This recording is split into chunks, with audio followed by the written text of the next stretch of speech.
দেখতে দেখতে আমার সেই ছোট্ট ভাইটা আজ কত বড় হয়ে গেল। ভাবতেই অবাক লাগে, এই ছোট্ট ভাইটাকে মনে হলো সেদিন কোলে নিলাম।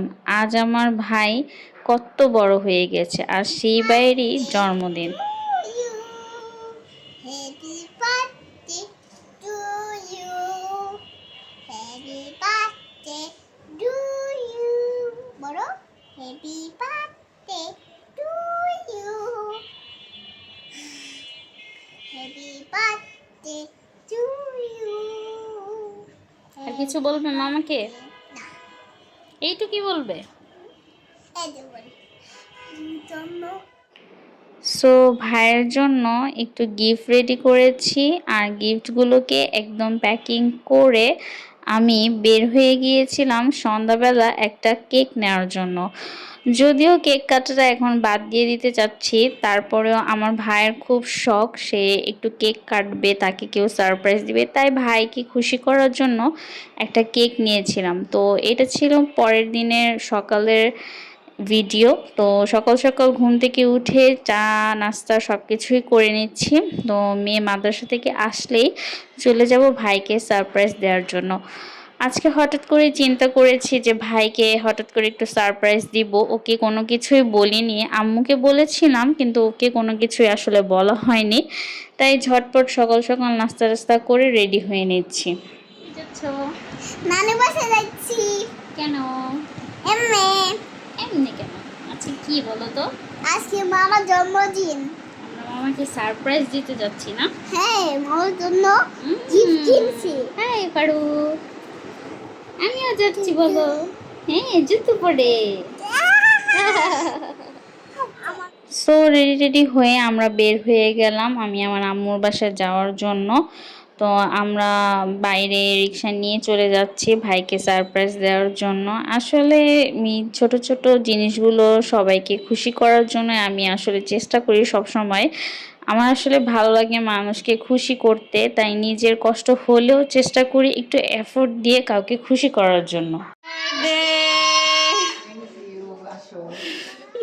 সো দেখলেনি আমার ভাই তো পুরোই সারপ্রাইজ হয়ে গেছে। ওর আসলে কোনো আইডিয়াই ছিল না যে আমরা আজকে বাসায় আসব।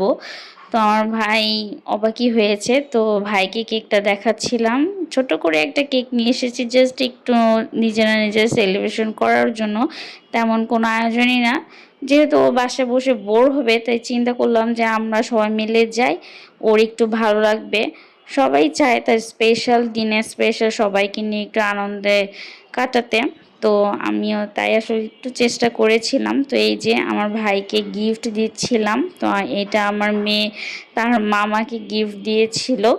আসলে গিফটটাও তেমন কিছু না, ভালোবেসে কেউ কাউকে যদি ছোট্ট একটা জিনিসও দেয় সেটাই তার কাছে খুবই আনন্দের হয়। আমার কাছেও সেটাই মনে হয়। আমার কাছে দাম ম্যাটার করে না, কোনো কিছু মানে বড় ছোট ম্যাটার করে না। ভালোবেসে যে যাকে যেটাই দেয়, একটা ফুলও যদি দেওয়া হয় সেটাই অনেক বেশি মানে একদম স্পেশাল হয়। তো এই যে আমার ভাইকে সবগুলো গিফট দিয়ে দিলাম।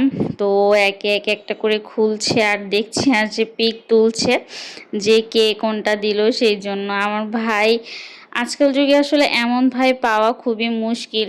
ছেলেরা খুবই আড্ডাবাজি হয়, নেশায় আসক্ত হয়, অনেক ধরনেরই থাকে, কিন্তু আমার ভাই এই যুগে এসেও খুবই ভালো, খুবই শান্ত একটা ভাই আমার। কোনো আড্ডাবাজি নেশে না। ও মাশাল্লাহ পড়াশোনার দিক দিয়ে খুবই ভালো। ও সব সময় চেষ্টা করে ওর পড়াশোনাটাকে বেশি সময় দিতে। কোনো তেমন আসলে ওর কোনো বাজে নেশা নেই। আর একটু ফোনে টাইমটা দেয় এই আর কি। ওর আসলে দুনিয়াটা খুবই ছোট, ওর ফ্রেন্ড সার্কেলও তেমন একটা নেই। এই বয়সে এসে মানুষের অনেক ফ্রেন্ড সার্কেল থাকে, কিন্তু আমার ভাইয়ের আসলে তেমন কোনো ফ্রেন্ড সার্কেলও নেই।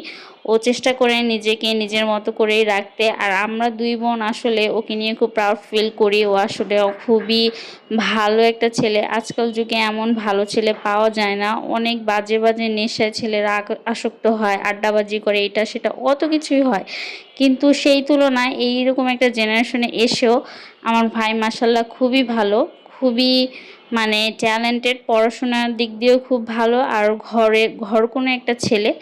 তো আমার ভাইয়ের জন্য সবাই দোয়া করবেন। তো এই যে এখানে আমার ছোট ভাগ্নেও চলে এসেছে, আমার ছোট বোনকেও আমি বলেছিলাম যে তুইও আসিস, তাহলে ওর আরও বেশি ভালো লাগবে। তো সবাই মিলে আসলে একটু একসাথে সময়টা কাটানোর জন্য। তো আমি বাসায় এসেই রান্নাবান্নায় হাত দিয়ে দিয়েছি।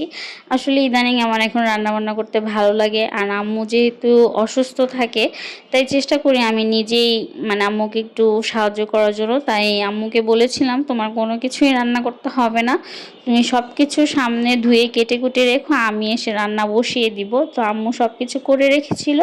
তো আমি এসে আজকে বিফ তেহারিটাই রান্না করেছি। আমার ভাই তেহারি খুব পছন্দ করে, তাই ভাইয়ের যেটা পছন্দ, আজকে যেহেতু ভাইয়ের একটা স্পেশাল দিন তাই চেষ্টা করছি ভাইয়ের যেটা পছন্দ সেটাই করার জন্য।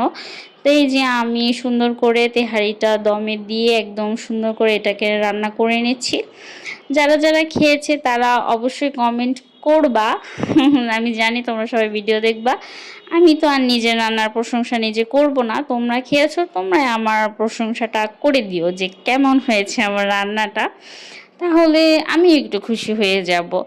তো রান্না বান্না শেষ করে আমরা সবাই মিলে একসাথে খাবো এই প্ল্যানই। আসলে তেমন কোনো আয়োজনই নাই, নিজেরা নিজেরা আসলে আমরা এই দিনটাকে একটু স্পেশাল করার জন্যই এসেছি। তো রান্না বান্না শেষ করে আমরা একসাথে সবাই মিলে একদম একই জায়গায় বসে একসাথে করে খুবই আনন্দ আড্ডা হাসি খুশি করেছি।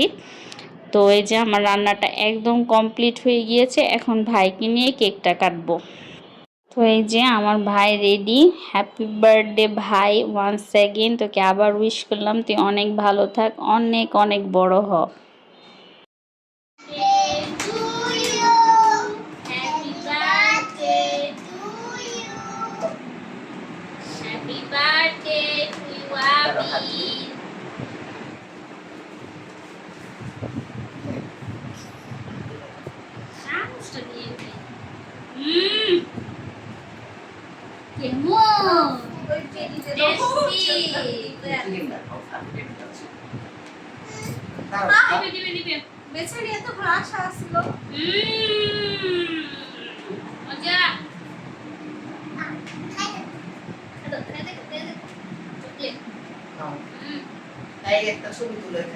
তো সবাই মিলে কেক কাটাটা কমপ্লিট করে ফেললাম, সবাই একটু ফটোশ্যুট করে নিলাম, সবাই নিজেরা নিজেরা একটু ছবি টবি তুললাম।